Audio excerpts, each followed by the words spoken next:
Hello and welcome to City Beat. I'm your host Greg from the Lewiston City Library. Joining me today is Travis Myklebust, our local fire chief. Welcome, Travis. Thanks for being here. Oh, thanks for thanks for coming on the show. Happy to. So how are you doing today? What are we going to talk about today? Today we're going to talk about the changes in the air pollution of the city code.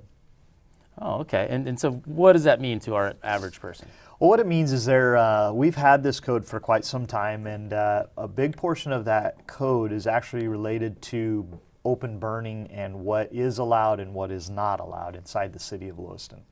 All right. And so what were the major changes made to the code? One of the biggest changes is for many years, actually about over 15 years, the city code there's been truly no true open burning. But if you drive around town, what do you always see in people's backyards? Oh, little recreation fire pits. Yeah, exactly.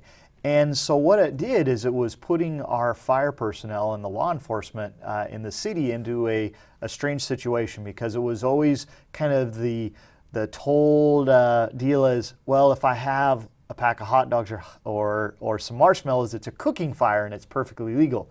Even though under the statute of the city ordinance and the International Fire Code, that actually was not true.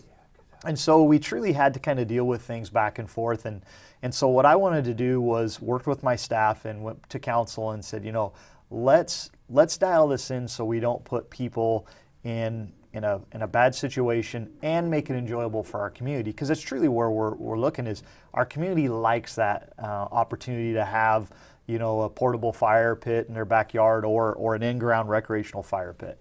And I know I'm one of those people, and before I had no idea, so I'm happy the changes were made before I got in trouble for it. And it is, and that's, most people truly they were just trying to do the right thing, that was an enjoyable situation for them and their families, to have a small fire. And that was the deal, is probably 95% of the people actually were following what the intent of the International Fire Code was. We just didn't have it in our statute. We didn't have the language in that ordinance that would say a recreational fire is allowed. There was nothing in the ordinance that had portable fireplaces or recreational fires. And so that was the big part, is addressing those in definition. And then the big part, though, is educating the people, because it just says recreational fire. It doesn't talk about what the International Fire Code means on how many feet should it be and where should it be, how far away from certain things. And so that's one of the big things I want to do, is educate our community on where should they be when they put them in, and how big of a fire can you have before you're going to have a fire engine show up at your home or a police officer show up at your home. Definitely. And so can you kind of tell us what exactly is a recreational fire? Well, under the definition, a recreational fire is a fire that your fuel pile can be no wider than 3 feet, can be no higher than 2 feet. The fuel is an important part. That's also outlined in definition in the city code. The fuel is basically, you can only burn dried wood. That means you can't burn construction material, you cannot burn paper, you cannot burn trash or rubbish. Lawn clippings, you cannot burn those things. And what we do is, dried wood doesn't put off a lot of major embers like paper. Of course, it can get up in the environment and extend into an open area and create a wildland fire. The other is, dried wood puts off minimal smoke. And so that's what we try to do, is prevent that. So that's truly the definition of a recreational fire, is, and under the definition, it doesn't have to even be in a fire pit to hit it, but it has to be in an area that cannot burn, and it has to be 25 feet from any combustible material, meaning you can't have it 5 feet away from your house, you can't have it up against your fence, can't have it right under or next to the trees. So it's got to be in an open space that has, truly green area. That's kind of what we're shooting for. And so are there distance requirements for the combustible materials from the fire pit? Yeah, that is from the fire pit, or from the fire source. Which normally that's confined into the pit. There is a little difference if you use what they call a portable fireplace. That's if you go to your standard, hardware store and you buy one of those fire pits.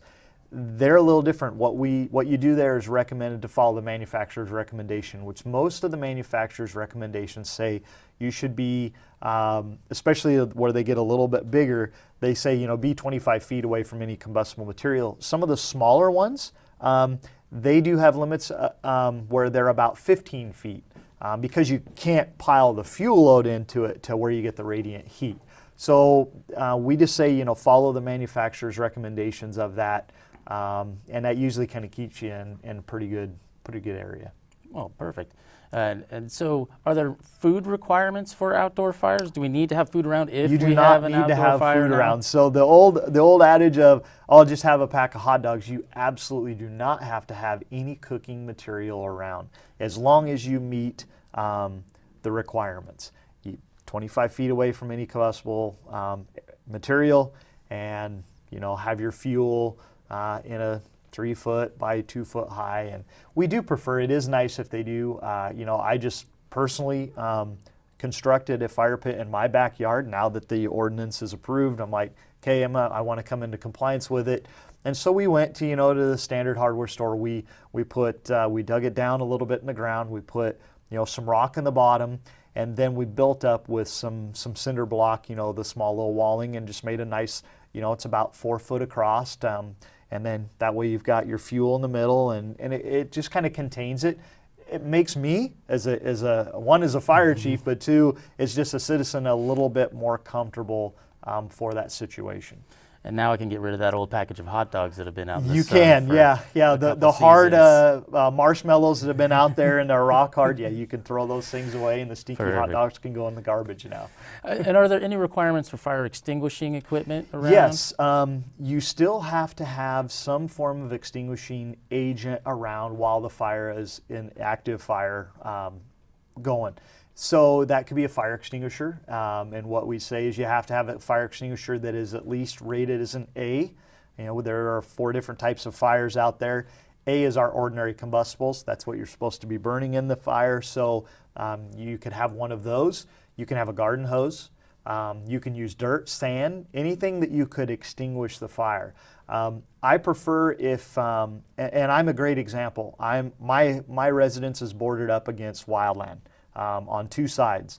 Now it's starting to get dry. I'm a little more uncomfortable with having a fire in it, even though I keep them small. I use a garden hose so that if an ember were to get out there, I can put out a significant amount of fire very quickly, and I have the reach. Fire extinguisher works good. When you're leaning on dirt and sand, you're a little more limited there. Yeah, that could get a little tiresome, really. Yeah, really quick. At a time, really quick. And so we touched on this a little bit before, but what can people burn in a recreational fire? Truly the dried wood. What we recommend is that if you have a wood burning fire stove in your home, utilize that wood that you would burn in a wood stove, because dry wood that doesn't produce creosote and those other things. But a lot of people, you go buy the little pack of firewood at the supermarket or the hardware store that has it, but it should be dried wood. If you have cut limbs off of a tree, that is perfectly fine. Obviously you can't have all the leaves on it, but just the large diameter. But it should sit out a year so that it dries out, because what we don't want to have is the nuisance smoke, because nuisance smoke, you will get a visit by a police officer or a firefighter, and you will be asked to extinguish that. And if not, then under the city code, the law enforcement could issue a citation. And so what exactly is nuisance smoke versus, how do you tell the difference? Well, nuisance smoke, obviously big black columns of smoke going up, the heavy smoke from like leaves and litter, rubbish basically. If the wind is blowing and your neighbor's house is 25 feet away and they have a window open and your smoke is blowing in and they were to call, that is a nuisance. If it is creating an issue with someone's breathing problem.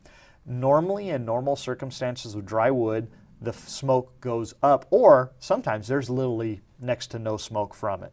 If, like I said, if they're not burning dry wood, that's usually where we come into it. So if a neighbor were to complain and it truly was a nuisance smoke. And I mean, there's judgment on either the police officer or the firefighter standpoint of, is this creating a situation?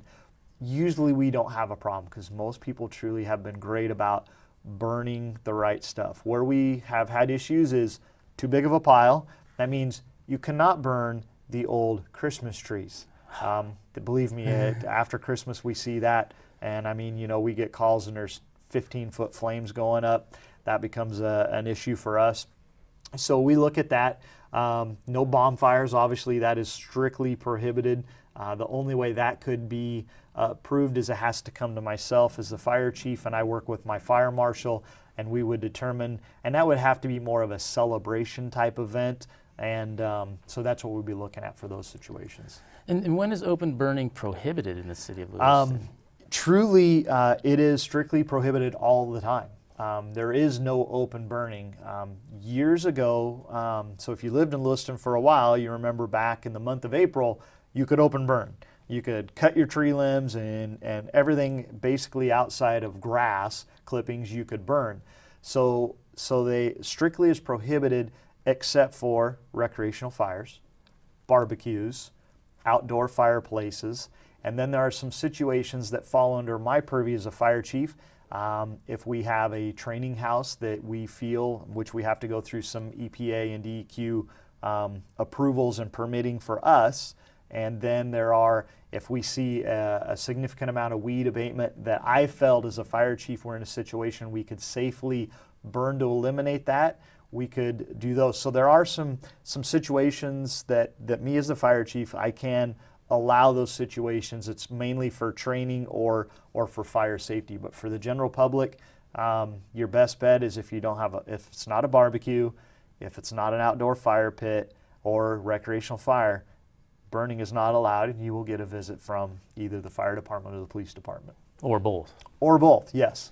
Which is usually not what folks want on it. No, and my advice is if you ever get that visit, if you're nice, polite, courteous, treat them as you want to be treated. They're just going to ask you, hey, can we put it out? And you know, normally that, if they have attitude, then that's when the big red fire truck's going to pull the big hose. We're going to put it out, and then the law enforcement's going to issue a citation. In my career, I have rarely ever seen that happen, but it is there. Most of our public are great. They're very polite and understanding, and truly, since this has been in play, it's been a little over a month now, we've had no issues. I mean, truly, it has gone extremely well. My word of caution, though, is dry temperatures are coming. We're going to see triple digits, and it's already dry. You need to be cautious if you have a wildland area nearby where you're going to have that, or neighbors have, you know, wood shaked roofs. You need to be really careful and think, do I need to have this? And that's another situation we need to look at. Yeah, and we just have a couple minutes left here. How do people protect, like yourself, if your property, you know, is adjacent to wild areas or you know, open spaces? You bet. One of the best things, what we call, is having a 30-foot clear defensible space, meaning that you mow down your grass. That's just one of the things. Keep your grass low. You need to make sure that you have what we say ladder fields, where, you know, I've got some shrubs to a tree to a big tree. Try to keep those. Keep your tree limbs up so that if the grass is burning across, it doesn't jump up into those ladder fields. And we strongly recommend, if you're around the interface where you have wildland close by, you should not have wood shaked roofs, because those are it's hard for us to defend. So green space, and then we strongly recommend, and we've seen this already this year, juniper shrubs. They're green, they look great. Even green, we call them green gasoline. They literally will go up, and we saw a situation here recently in our community where they ignited on fire. They had flames 30 feet in the air when we arrived. Wow. So, you know, not having those up against your home is truly important, because that's part of that space. And, you know, if we were ever into a situation where we had a fast-moving wildfire and we had multiple homes, we prioritize which ones we have the resources to protect. If they have no defendable space, we may not protect that structure and may look at the one that says, hey, we can actually do something here. So that's the key. Keep things mowed down, keep green area, keep stuff, wood piles not piled up under your deck and up against the house. Those type of things are very important. And then having your standard asphalt shingles or, the terracotta tile. That type is a good roof to have. Excellent. Well, Travis, thank you so much for being on the show today. You bet. Really appreciate it. No, I appreciate the opportunity to be here. And now I can throw away my hot dogs, like I said. There you I'm go. excited The about hot dogs that. can go in the garbage. Well, thanks. And thank you all for joining us today on City Beat. We hope you have a great day, and we'll see you next time.